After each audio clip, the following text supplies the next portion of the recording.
His story is the story of millions that have been forced to flee their homes, after more than 240,000 people have been killed at that time in serious conflict since it broke out in 2011.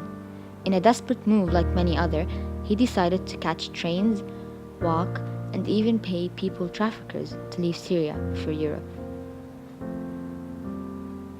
He lived a normal childhood life with his parents and siblings after his father, a pharmacist, decided to move back and settle in Syria, having lived and worked for 10 years in Kuwait.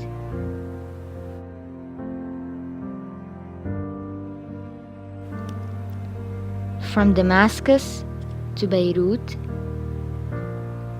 then to Turkey, in which he and others were forced to sleep on streets or tents because they couldn't afford hostel rooms.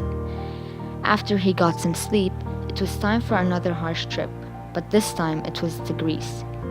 He paid a fortune and waited for people traffickers to set him with others in a dinghy heading illegally to Greece. The horrific journey took place before sunset. While his parents were praying for him back in Syria, he was going through a very difficult time.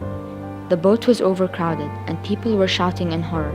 Some couldn't swim and fell off the boat drowning, while others were lucky to have survived and made it through. But that didn't mean that they were done with this unfortunate event.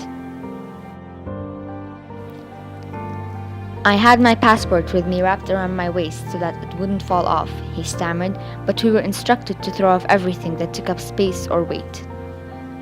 However, Greece was not supposed to be the final destination.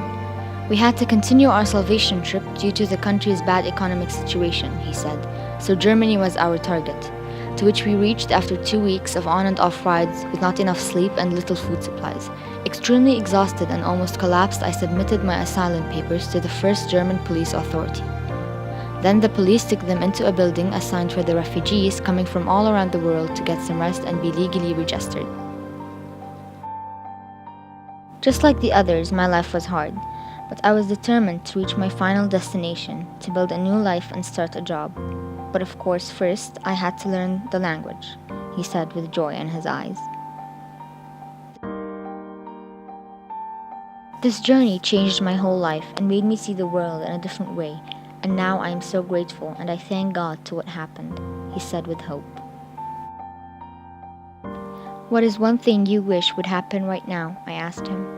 I wish that the war in Syria would end, and I wish to see my family, and I want my people to live in peace, he responded.